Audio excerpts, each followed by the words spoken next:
Hello, everyone, and welcome back to Off the Record with Judah and Kirk. We didn't do that for the last video, by the way. We didn't. What was... It's because you were doing the Star Trek. Yeah, and then you interrupted me? Multiple times, yeah. Multiple times, yeah. Well, you know? I actually, when I was listening back as I was editing it wasn't horrible. So, it wasn't horrible. I guess we'll see. Today we are talking about Absolute Superman Volume 2. The Son of the Demon. I'm going to give credits right off the bat since I have them prepared for once in my life. Yay. All of this stuff is written by Jason Aaron, who, in my opinion, he's doing a better job than when we covered the first volume, and he's doing a pretty bang-up job continuing stuff. And we have art in here from Rafa Sandoval, as well as Carmine D. Giandomenico, who we both recently read. Deathstroke the Terminator #1 came out like last week, I think, when this video airs. And Carmine D. Giandomenico does the art on that book, and he does a fantastic job with the art in here, and he also does a fantastic job with the art in that book. And I don't think we can equate the Gore, but yes. Yeah. So, how we're pronouncing that name?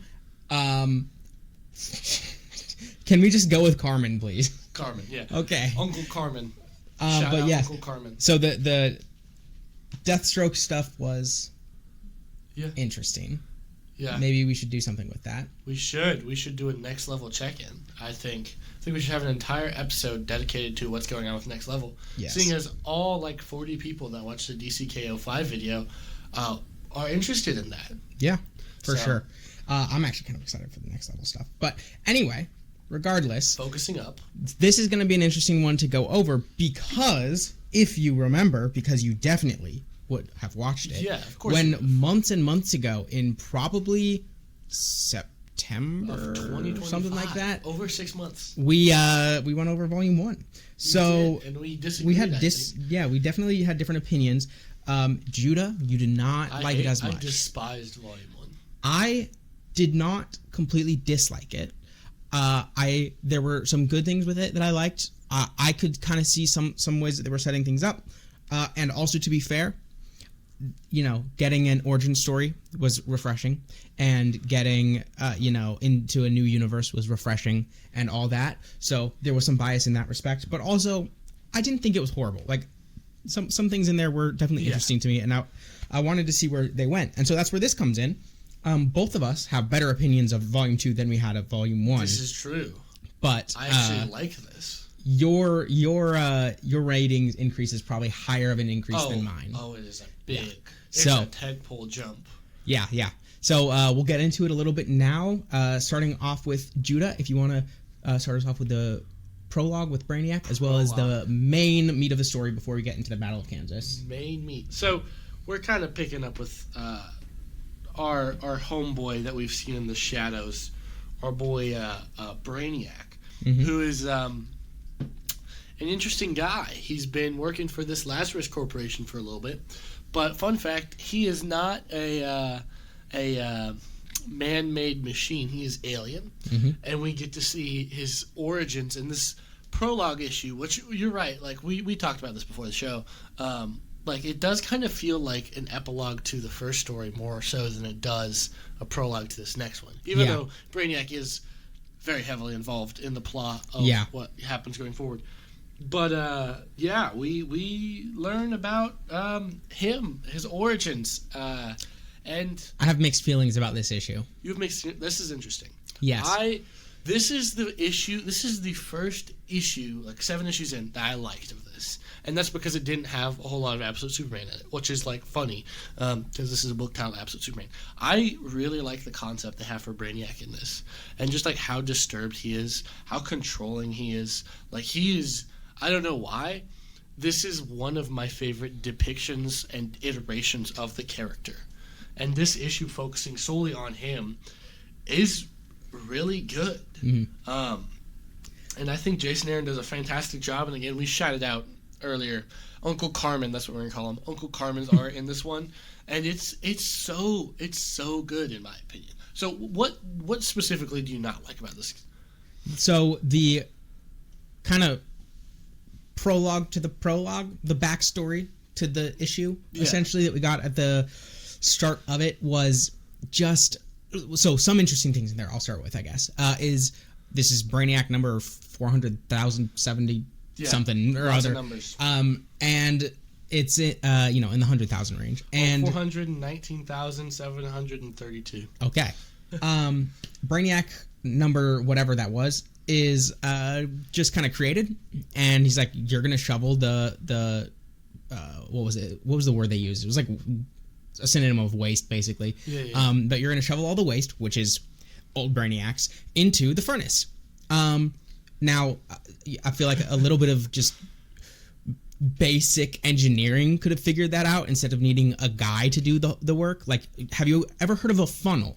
Yeah. Like a funnel is not that complicated, but regardless, kind of interesting. Like, we are creating you for the one purpose of refuse. I think it was of shoveling refuse into the furnace. It's like, okay, interesting. And we see, his number. It's like, okay, you can pick up on a couple of things there for somebody who maybe doesn't know as much about Brainiac like me. And certainly this is an alternate universe, so a lot of things are going to be different anyway. And so this can confirm your suspicions or, whatever else it may be. But it gives some good context for what Brainiac is. And I like that stuff. That stuff is really good. As well as, I believe it was in number 7, right, where we have the council. Yeah. Yeah, so that stuff was interesting, where he calls up a council of Brainiacs. And they're like, who are you? But we're still going to answer all your questions. But who are you? Some of that stuff was interesting. What I didn't like, though, is it's just a little too gory and creepy. It's I can deal with gore. I've dealt with a lot of gore and things. Episode 1 of Invincible much. But it's just not what I was expecting with Superman. Yeah. This is Superman. This is Brainiac. This is Superman. This is not Invincible. This is not Game of Thrones. This is not whatever else is more gory in your mind than what Superman is supposed to be. And so that is just caught off guard. And it's I don't like it that much. Too creepy. I guess this is the absolute universe, so I'm not taking too many points off for that. It's to be expected, but some of that stuff is just It's funny that you say that, because I feel like that's my exact, I feel like that's one of my complaints when we talked about the second arc in episode Batman, the Abomination arc, just how, brutal it was. Yeah. Right? But here, I feel like... But I was expecting that more in a Batman thing than in a Superman thing, so I didn't take it... Well, see, we've been, personally, from long talked about in the first volume video, from my take on Superman, I am still getting into this take. It is so different that, this is kind of the direction it needs to be harsher and different than main Superman. Yeah. Or else it's not going to stand on its own. It's not going to stand apart. You know That's what I mean? true. Well, I like it as it goes along. We still get Brainiac in through this, which is why we're lumping issue 7 in with volume 2 rather than with volume 1. We get him still in, very much as a main character and a main driving force of the story through all of this. And it's not like his design personally is too weird. Yeah. And when a little later on, we also get something where he has created his own Brainiac drones, and he tells them, cut your tongue out and give it back to the parts. Cut your eye out. Things like that. It's that's gory still, disgusting still, dark. But I thought that was better than just the overload that it was in issue 7. So, but also another thing that we mentioned when we were covering volume 1 was, okay, this needs to we need to have this in the entire absolute universe, but certainly for a Superman title. Yeah. Things need to get slowly better, little by little, better by better, because that's how you say that. Yeah. And that's what a massive praise we had with volume 1 of Wonder Woman was. Yeah, Absolute and Wonder volume Woman. 2. And volume 2, yeah, but specifically at the time that we were covering the volume 1s was the just better and better over time thing, and the aspect of that in Hell with 1L was really, we liked that. And so we were we need that in Superman. And we didn't quite get that. I still gave it, a little bit of forgiveness in that, and that this is only volume 1. Yeah. We're definitely seeing that a little bit more with volume 2, even though things kind of get worse. Yeah. You also see how they're getting better at the same time. At the end of this issue, or at the end of the final issue of what we've read, which is 14, I've read more because I'm me and I do that. No way. At the end of 14, we get a beacon to the positive, and then 15 and 16 definitely pick that up, and that's part of why I love this so much, is because we do issue 7 opens in a really dark place. It's a really dark story. It's a lot of violence, a lot of gore. Not what you'd expect. Very gratuitous, but like we're building up the enemy, but we're also building up the hero. Because like that was my problem with the first volume. It didn't feel like it felt like we were just breaking him down. Yeah. Right. Like this and what he goes through with Brainiac and stuff we're about to get into with plot is like he builds himself up. Yeah. And with the help of Soul and Lois and Jimmy / Alpha ? Yeah. Don't quite understand how that works. Yeah. Really my only main down for this volume is what's not even technically, I guess, part of the volume of issue 7, right? So it's not to bring too much of a downer on the thing. It is the first thing, though, so that's what we're talking about at first. But overall, like, we are seeing some of the good things that we were wanting, and we'll get into those as we go on a little bit more. But final stinger in issue 7 is really like Brainiac's experimenting on Christopher Smith, Peacemaker. Yes. Who is one of the Peacemakers. Again, go watch our video if you want to know more about the Peacemakers in this universe, because we kind of cover that. Yes, as well as specifically, we had a couple of things with Christopher Smith in volume 1 that sets up where he's at in volume 2. So if you have not watched our video and read the comics on volume 1, what are you doing? Yeah. We're at 2 already. Do you know how to count? Yeah. Go back to the first one. And then come do back the to this second. video. Yeah. But before we continue and really dive into the plot and dig into our thoughts on it, y'all should hit the subscribe button if you haven't. You should leave a like or a dislike, depending on if you agree or disagree with our thoughts. And then a comment down below with your thoughts on this volume. What praises do you have for this series? What do you not like about the series? What kind of pitches would you have for an absolute character? That's what I love to do on these videos. I want to hear, like, we've gotten a couple absolute characters. I want an absolute Judah. I want an absolute Kirk. Wow. But more realistically, I want an absolute Aquaman. So if whoever has the best pitch for an absolute Aquaman in the comments down below will get shouted out at the end of every video. Can we get an absolute Star Trek? Okay, Kirk. That's thinking too big. Dang. I mean, you inevitably when Paramount buys Warner Brothers, that's definitely going to happen. Yeah. Well, we do have the Terran universe. True. Do you know about that? I have no idea what that is. Okay, new video idea. Okay, interesting. Okay.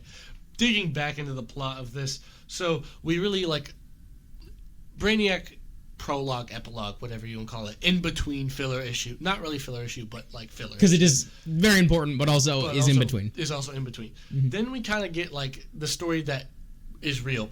We're finally dealing with Ra's al Ghul, which is. I do this every single time, and he's just getting so much more mad at me all the time. Sorry. All right, so Kal-El is caught in this war between the Lazarus Corporation and the Omega Men. Yeah. Like, this is kind of where we're picking up on this. So, what happened with that? Do you know? Yeah, well, big thing is the Christopher Smith... English is so hard, people. It is. Christopher Smith is massive focal of issue 8, right? Yeah.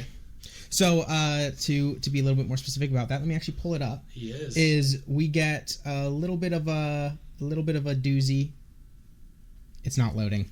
It's not loading. My app is broken. DC, fix your stuff. Yeah, DC. It's just a black screen. Look at this. Dude, what it's not even loading. It's just black screen. If only we had a camera. Yeah. Hey, so... You know, we promised you New Year, we'd have new microphones, a camera, we'd have all this good stuff. And so I got us, thank you, Mother, for buying them for Christmas for me. I got us... Shout out Kirk's mom. Yeah, some microphones. And Judah, you know what Judah was supposed to do? He was supposed to get us cameras. And he's like... I was like, okay, I understand it's going to take some time to maybe find something. It's almost April, Judah. Where's our camera, Judah? I don't have an answer for that. You just didn't do it, Judah. I didn't. I'm sorry. Shout out to people with cameras, because we're not those people. I hate my co-host. If you have a camera at its first sale, that's decent quality. Actually, scratch that. As long as it captures 420p, leave 420? 480. That's not even okay. Wow. Maybe I shouldn't have tasked him with this. As long as it captures 1040. As long as it captures in at least 1 frame per second. At least one. Okay, well, with all that out of the way, this is finally loaded, and I forgot. Raish drops a baby off a building. Yeah. That's a slight talking point. Yeah. So about that. Yeah. I guess the absolute universe in like it by some manner throwing babies / toddlers off of somewhat tall objects is a thing, because we did get in Volume 1 Absolute Batman he punched the toddler. The child. And then Raish over here just drops him. Kid. He makes a little Omega Man, actually little Omega Man, by de-aging him in the Lazarus Pit, and then with Lazarus Pit water, and then just was like, oh, this is a baby, and I've always wanted an heir, and this is definitely not about Superman. I've always wanted an heir, and no, I dropped the baby off the skyscraper. Oh no. Yeah. Yeah. So anyway, that happened. I forgot about that. He's a good guy, by the way. I don't know if you know that. Yeah. And then going through a little bit more, we get some encounters between Lois and Superman and Jimmy. Jim Alpha? Yes, Jim Alpha. Jimmo. Yeah, Jim Alpha. Jimmo. Jimmy. And then we get the Peacemaker Smith. Yeah. I forgot about all the earlier stuff in this, but yeah. This guy's been a little bit enhanced. A little bit. By a certain brain. Brainiac. Yeah. Certain high level genius. Yeah. But despite all that, he still loses. Yeah. Like, not even... No, it's not even a fight, really. It's like... It's a little embarrassing, actually. Yeah, like you get full on like upgrade and all that, and it's like you have to rely in the end on a kryptonite bullet. It's like yeah. And then still lose? Yeah. What a beta. Right? Yeah. Like, come on. It's like making a bad name for all the Peacemakers. Yeah. I thought these were like tough. Like these guys that have like subdued the entire planet, and it's like can't even deal with one Superman? Yeah. Gosh. He does get his butt handed to him. Yeah. I'm looking back through this. He does just absolutely get clapped. Yeah. And then they boom tube out of there. And then, leaving Lois behind. I don't know anything about them. I remember at some point you told me a little bit about them in one of the videos we did at some point. Yeah. I've totally forgotten. It's okay. But we do get a little bit more lore about them, at least in the Absolute Universe lore about them, going forward through even just this volume. So I'm not going to ask any questions about that until maybe later or never, so that it doesn't get too spoiled for me. Yeah. But they do leave Lois behind. They do. Which is interesting, although we'll learn it would have changed nothing. So, into issue 9 now. Yeah, Superman is, screaming in pain, as one does when you're injured. And they use a father box, not a mother box, a father box, which tells you something about this universe, specifically. Because in literally the entire rest of the DC multiverse, these things come from New Genesis. They're called mother boxes. They're how you boom tube from literally... So I assume these come then from Apocalypse. These do. Because Darkseid. Yes. Got it. Yes. So it's interesting that we get these Omega Men. It's an interesting sign for them to have, seeing as somebody we know in this major event is called the King Omega. Yeah. Yeah. I'm just making all No. So I picked that up really quickly in even Volume 1. Yeah. Your Kirk's a genius, by the way. Well, we have literally just covered Alpha Omega, so You're like, that's the same word. What the heck is that doing there? Anyway, Roz tries to, and I won't really, not really tries. He would have turned her into a baby if he really wanted to. Yeah. But he interrogates Lois about what, her doings, her helping of Superman. Yeah. And then we get... I don't okay. Terrible strategic mind over here. Of just like... He just assumes that in 100% of scenarios, if he scares someone enough, they'll just immediately come back into the fold and start working for him again. So that's what he does with Lois. Yeah, that's true. I scare you enough, you're not going to do anything about it. Now you're going to go back to exactly how you were before when you were good because I'll kill your dad or something. It's like... Yeah. That's not really how That's not how it... Like, in a lot of cases, like a lot of cases, probably. In all of the cases, no. Maybe do a little bit of confirmation first. Yeah, that's not how... Like, she defected the first time and the second time, and probably a third time that I'm not remembering. So, like, you're at time number 4 at this point. It's what are we doing? Okay, so, just going to bring her right back immediately. And then we get some more boom tubing. Yeah. Action.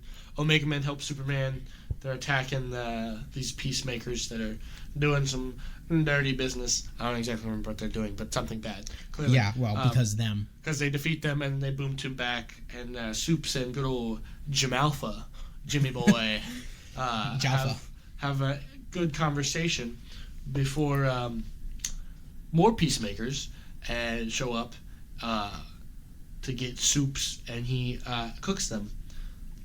I think that's an accurate description of what he does.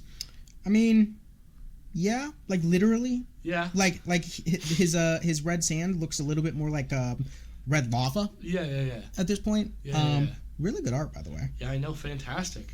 I feel like in almost every single thing we ever cover, we're like, man, the art though. Yeah, like literally, y'all, we don't do this justice. Right. Like, go. Even when we're doing some Star Trek videos, and we were doing the motion picture, we're like, yeah, you know. It was 30 minutes too long, and like all of these cinematic shots were like doing horrible stuff for the story. But I mean, they looked good, right? Great. So, if you make things look good, yeah. we will give massive bonus points. We will give props to that at least. But yeah, anyway, they finally get to a bunch of people hanging World War II style on not quite a lamp, but on a chandelier. Yeah, I guess.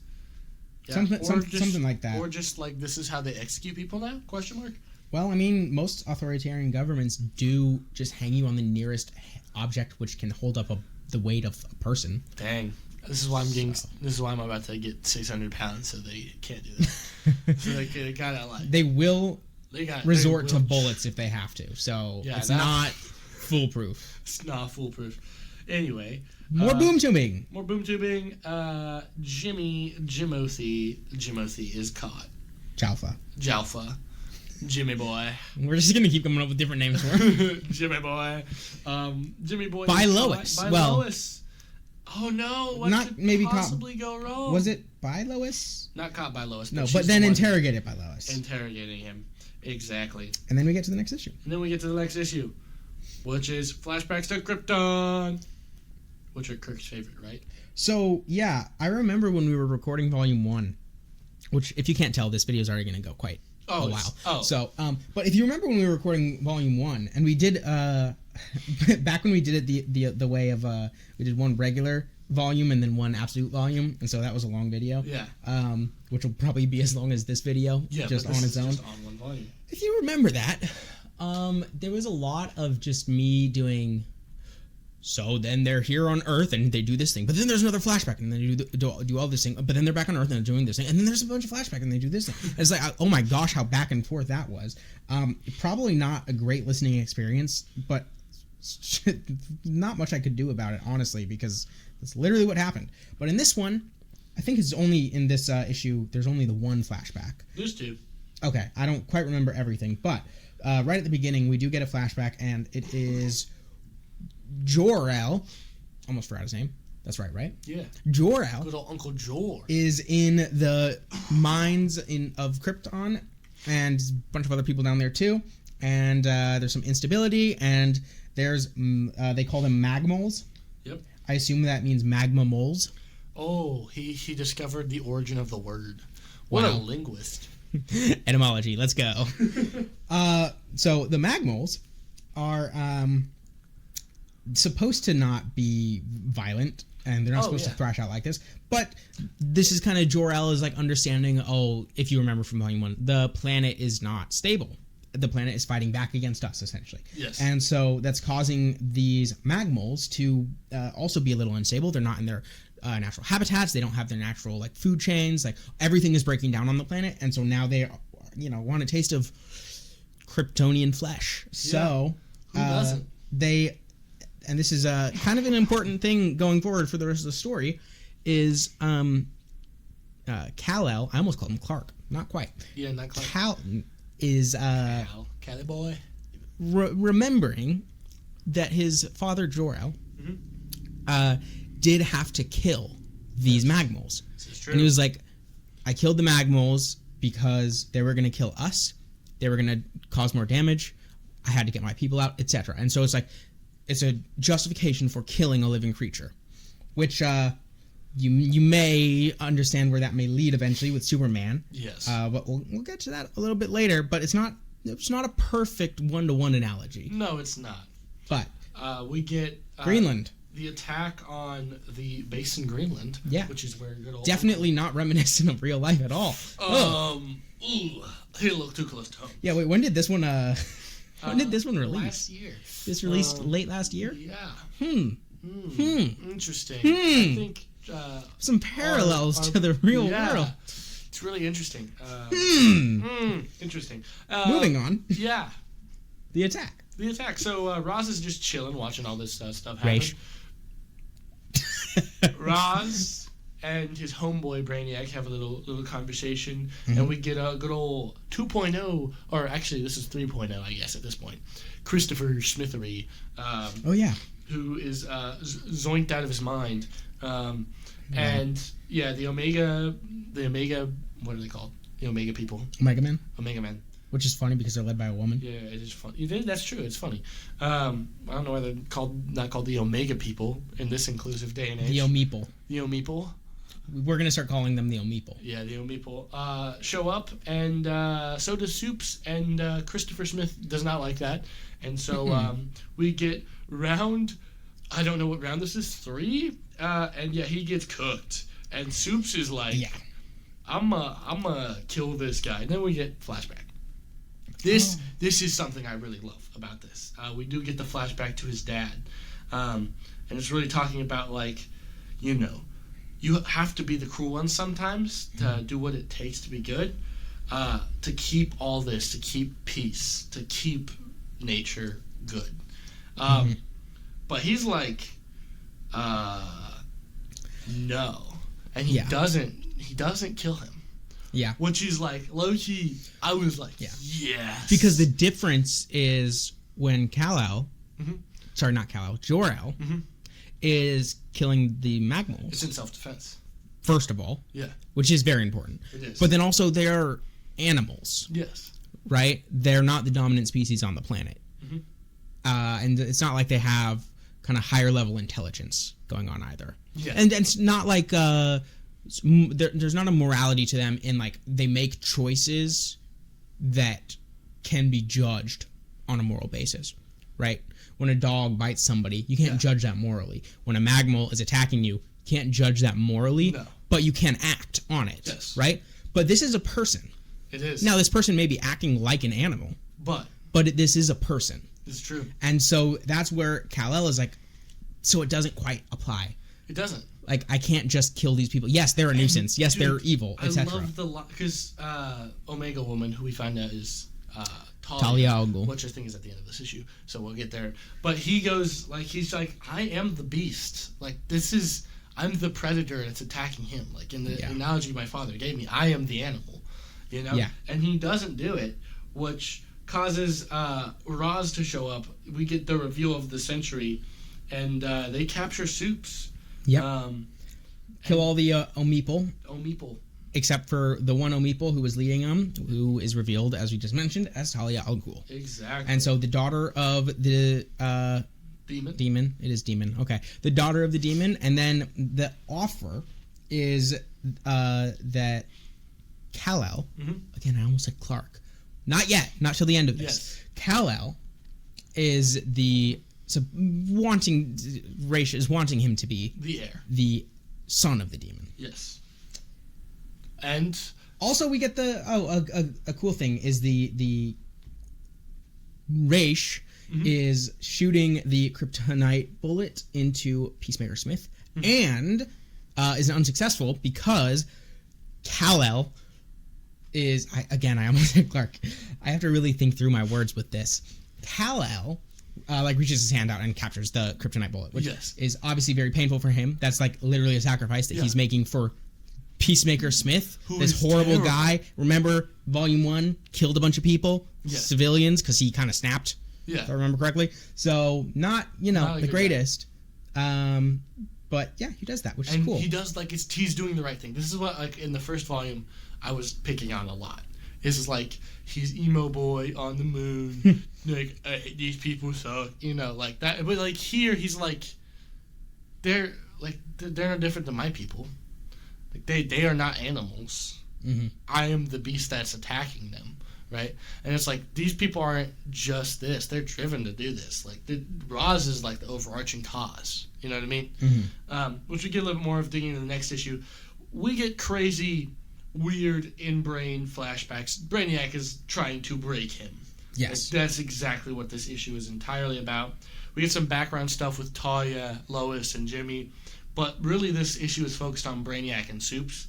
And Brainiac trying to break Soups. Yes. Which, in another great, like, I thought this issue was also going to be like, oh, this is how they're going to make him start murdering and being evil.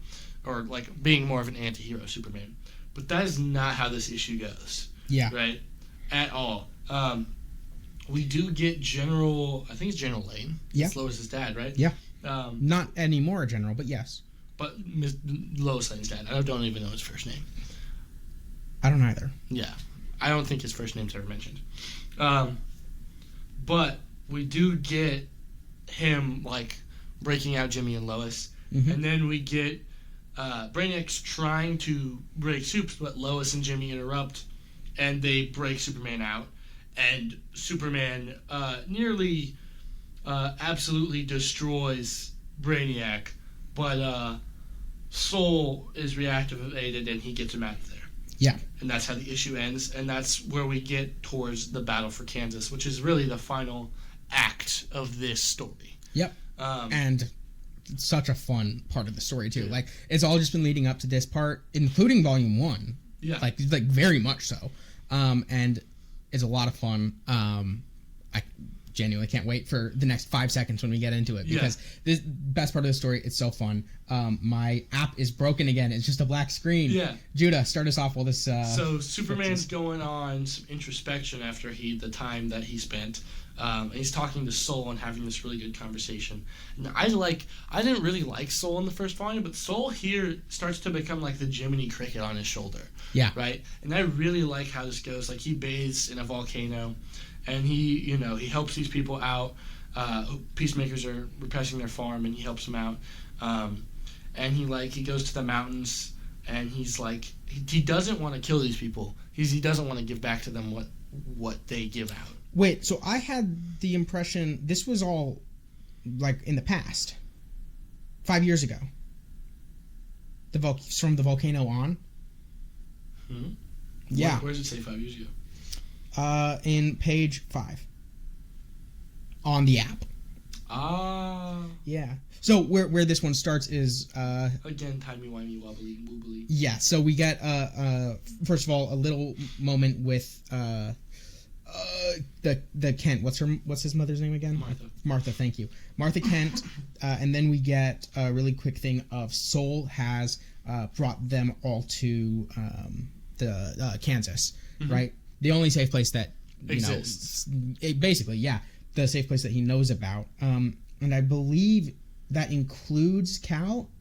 It's kind of unclear, but then we get the 5 years ago flashback where it's like we're learning about the kind of Soul and Cal's relationship through all this. Yeah. And so we get the volcano bath, we get the Philippines where he's trying to help out people, but then Lazarus Peacemakers show up and he rips an arm off accidentally, as one does. Yeah.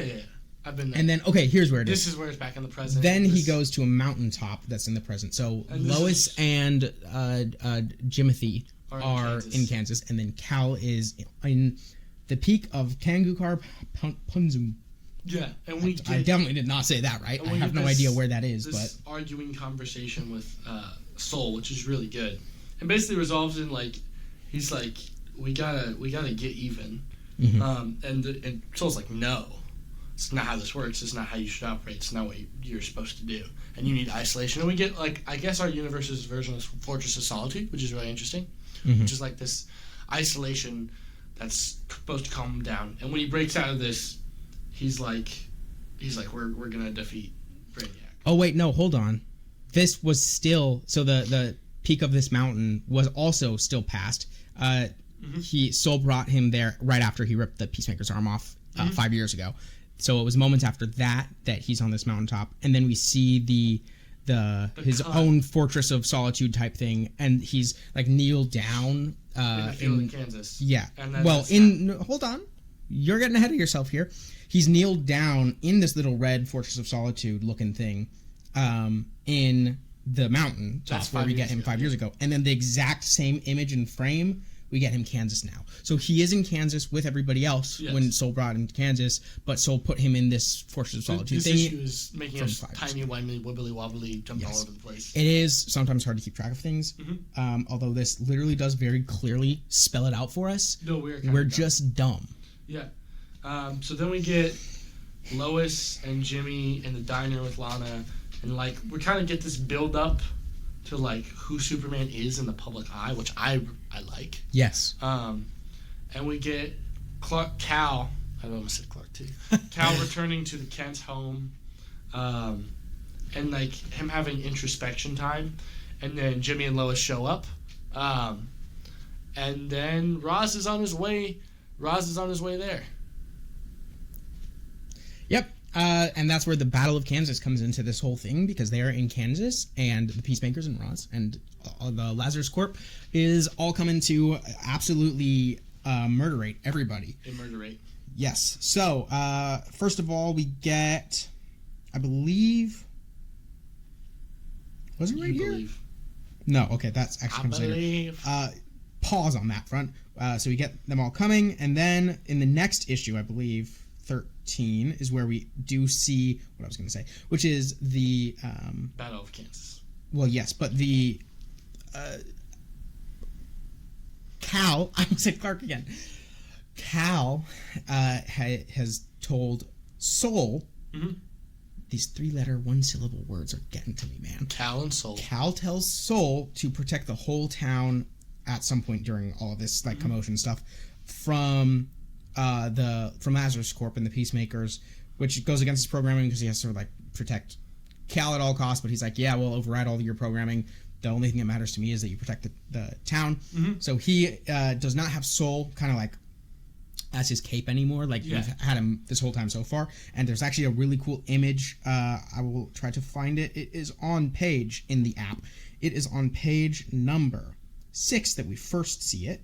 But basically Soul has created this red glass dome. Wall thing. Yeah, dome almost. I don't think it quite covers as a dome would, but it's like a very tall wall around the entire town of Smallville. To protect, which is really cool. I really liked it. It was very cool. Good imagery. Again, art.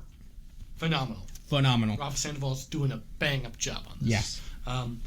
We get a lot of action. Superman is taking on a one-man war with the help of the people of Smallville and Lois and Jimmy, Jim Alpha, Jamar, all of the names. Jalfa. And he takes out a mech. He does lava mode, which I guess his heat vision in this is more like lava than it is like lasers, which I kind of like. That's true.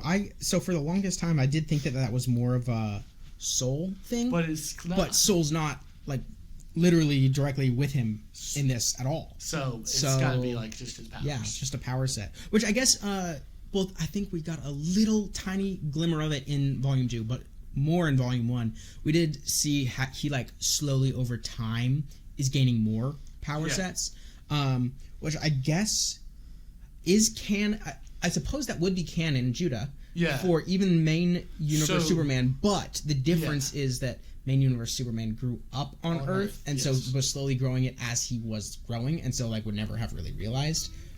He's slowly developing powers. Because it's this 5 years essentially that Cal has been here in the Absolute Universe, and he's slowly gaining powers. Versus the first 5 years in main universe Superman, he was 0 to 5 years old, right? Well, he did have powers. Yes, but not all of them. Right. But, so I guess he it could is always fly.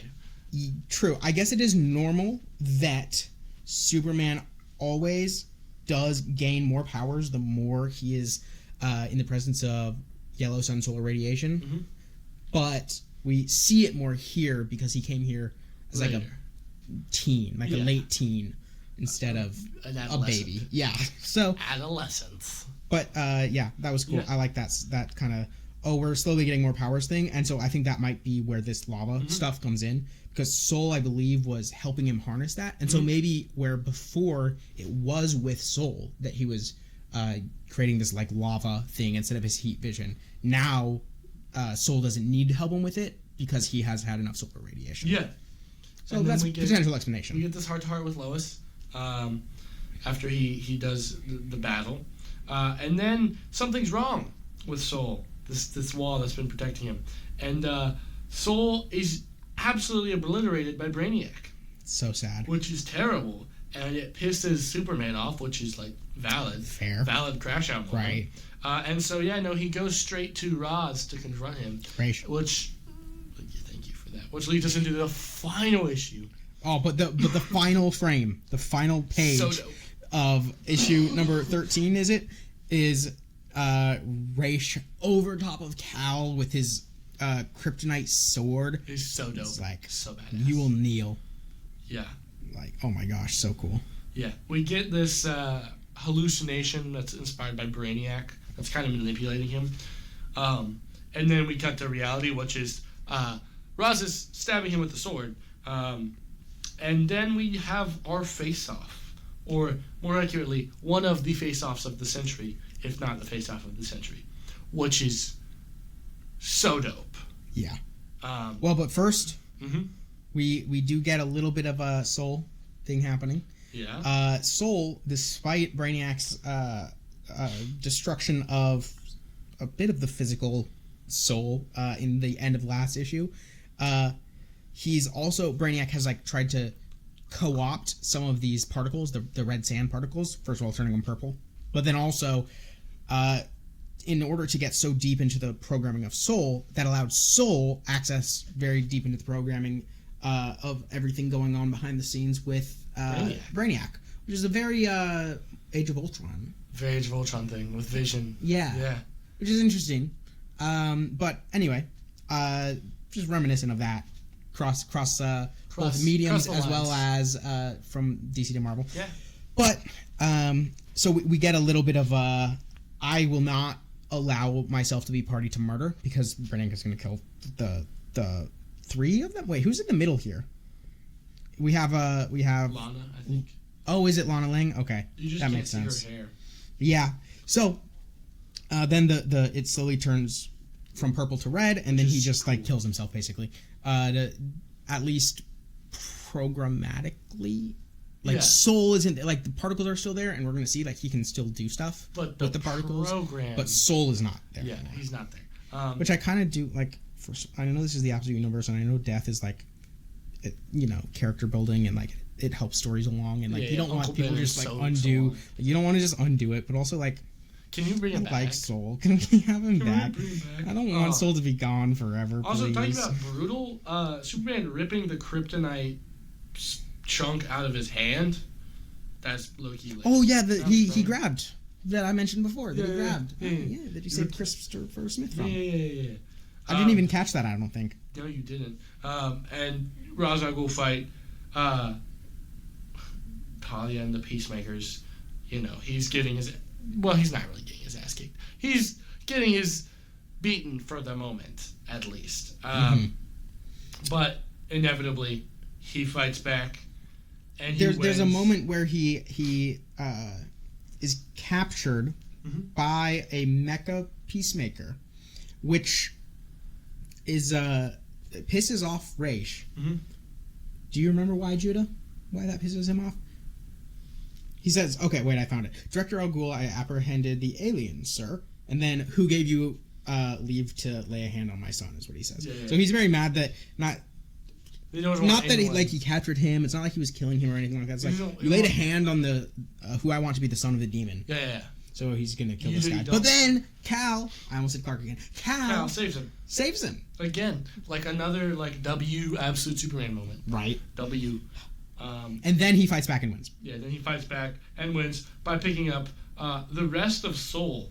So sad. And then we have a bunch of farmers versus the military, which low-key might reflect real life at some point, or does. Yeah, if you've ever watched news in Europe before. If you've ever watched the news. The farmers versus the government that goes on in Europe is pretty crazy. Yeah, they like just spewing cow manure all over the place when the government is going a little too far, which I think is hilarious. Like, valid crash out moment. Government actually sucks. All government, all the time, always sucks. So go for it. Yeah, And we get, when he does the epic page where he's about to swing the red dust at Roz, we do get kind of like a final goodbye with visions of his parents and the dog. And then he captures him and takes him to Orangutan, Pakistan. Yeah, it's true. And to be prosecuted there, basically. Yeah. Because he's done. He did a bad there. Yeah, bad was done to the people of Orangutan. And it's like this is the destitute population of the world that Cal is bringing him to. This guy who was like ruling with an iron fist over basically the whole world. Yeah, it's like, I'm gonna take you to be held accountable by like the most, like the lowest rungs of society. Yes, which interesting. I like that. That's very cool. It is. And then he returns to Smallville. He wants to go check on where Martha was. And he does so and finds out that they're gone. And receives one last gift, which is an incomplete but handmade Superman suit. And this last image is like really beautiful to me. Because you could kind of have this visual of him crying, and it kind of goes into stars.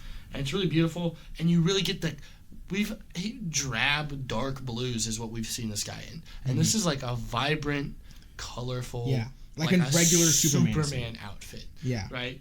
And it says in the final panel of the issue, from Martha and Jonathan for our angel and lost son, Clark Kent. So, Clark Kent, we officially have found him. Yep. And we can now call him Clark going forward. Thank you.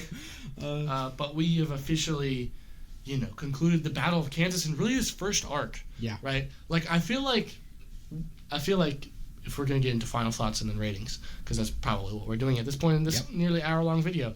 I'm going to cut it down a little bit, but oh my god. Basically. There's a lot to talk about with this. I think this is exactly what I wanted from an Absolute Superman at the end of it. Yeah. Right? I think it took us a long time to get here. Because it was really more of one volume than two. Yeah. Like, these 14 issues are really one story. Yeah. Which is in its entirety, it's a good story. But the first chunk kind of low-key sucks, because it is really just the first act of a story.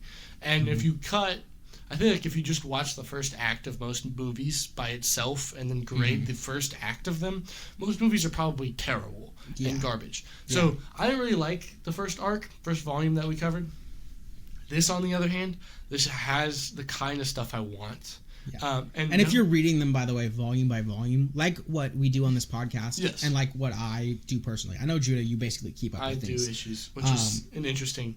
But if you're doing them as volumes, that means they do feel very distinct stories. They do. And so volume 1, you really are judging it like it's entirely its own story from start to finish.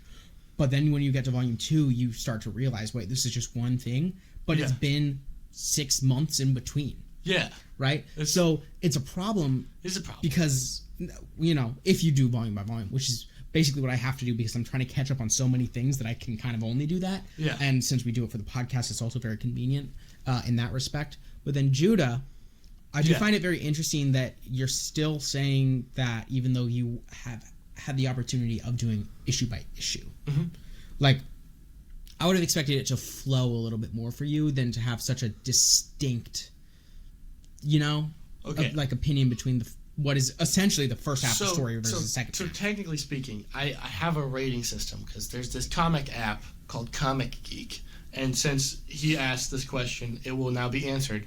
Good job, Kirk. You're welcome. You're extending this episode. You're getting more content, more clips. Kirk is clip farming right now. I'm totally not going to cut this entire section. He is going to cut this entire section, which sucks. Okay, so here's where it turns around ratings-wise from this entire series. I have everything in here from a 2 to a 3 star out of 5 until issue 7, which is 4 stars. And the first 3 issues, issue 8, 9, and 10, are also 3 stars. But when we hit issue 11, after he's captured, from there to when it ends, it's I liked that. Mm-hmm. You know what I mean? It was all really solid, really good. We get in the end of issue 10, we start to see this turnaround and see this character. And, he actually has a character, unlike Absolute Batman, who has, like, we know what he does. Like, that's what we know about Absolute Batman. We don't know who he is. Yeah. We get to find out who Clark or Cal is, right? We can say Clark now. Who Clark is. And I really, I love that, right? Like, it on an issue-by-issue thing, it didn't really turn around until halfway through what is the second volume. But that is, like, in the entire context of the second volume, it makes it all better. So overall, 7 through 14, including, again, 7. Which I liked a lot. What is your rating for Volume 2? Oh, 8. It's an 8 out of 10. 8? Okay, I was going to say the same thing, actually. Yeah. Like, it is... I think I said, 6 or 5.5 or something for the first volume, which I stand by. I probably said 7 or 7.5. So this is an increase for me, but like I said at the very beginning of the video, your increase is a lot higher than mine. We have the same thoughts on this, just separate, as a Volume 2 plus Issue 7. We have the same opinion, but you definitely, it's a massive increase. It's a massive increase. Like, this went from being my least, well, technically speaking, I don't understand anything that happened in Absolute Martian Manhunter. So I still can't haven't read that. So the verdict is still out because I have to you gotta watch read it another 10 times. I have to find a new Rockstars video on it to break down what my eyeballs. Well, you're not going to get that until we get a Martian Manhunter movie or show coming out. This is true. You're going to have to wait a while. But this was my least favorite of the series, and I really didn't like Absolute Green Lantern either. And I didn't understand Absolute Martian Manhunter. So this was my least favorite series. This second volume, this is maybe second to Absolute Wonder Woman. Okay. Really? Wow. It's just changed up my entire rating system of the Absolute Universe. Absolute Wonder Woman is still on top, Absolute Superman, and then Absolute Flash. Yeah. Absolute Batman is getting, we haven't gotten to Volume 3 of that yet, so we can't talk about it. It is better. Yeah. I like more the direction it's going in, but I really like the second volume. Okay. This bought me in on this book, and I'm following it now, nice. Which is it's a nice change of pace. But you had a slight increase. They did more of the things you like. Yes, absolutely. It's an increase. It is very much an increase. Despite if it's half a point higher, I still think it's a lot better. I just don't want to put it higher than 8 because, first of all, Wonder Woman. That's so high. Right. It's just that good. And then don't remember exactly where I landed on these other things. I think I might have put Absolute Batman at 8.5 for Volume 2, somewhere in that range. Which is interesting because I hated that. Yeah. Well, we definitely had different opinions on that one. So go watch our video on that. But, do. I would put this in the same range roughly. With Absolute Batman. Yeah. So...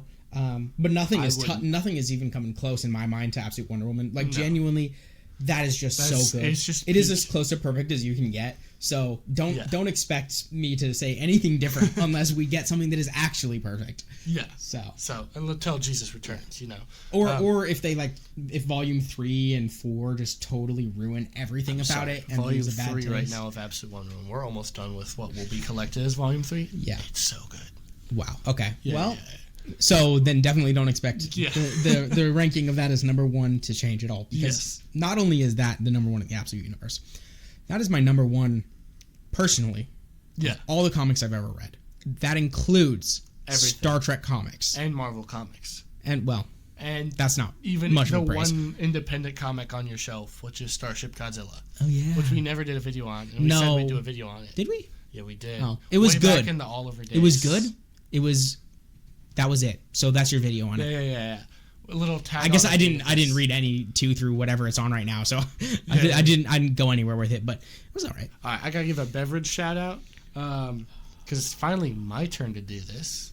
So since this was discussed by us recently, if you're having a nice warm glass of milk, you literally had the last shout out as well. As a warm glass of milk? Yes. So first of all, this isn't your, I finally have a shout out. You had the last shout out. I did? And it was the same thing. Potentially. I don't remember if it was the one that we recorded first but released second or recorded second but released first. But either way, it was one of the two. Oh, man. I gotta rethink my shout out. Thank you, Kirk. You're welcome. If you're having Diet Dr. Pepper. Why? I don't know. I just like that. Shout out, I guess, but why? Shout out. with that being said, I hope you enjoyed this video. Leave a comment, leave a like, dislike, and with that, Good morning, good evening, and good good night. God bless. God bless. Bye.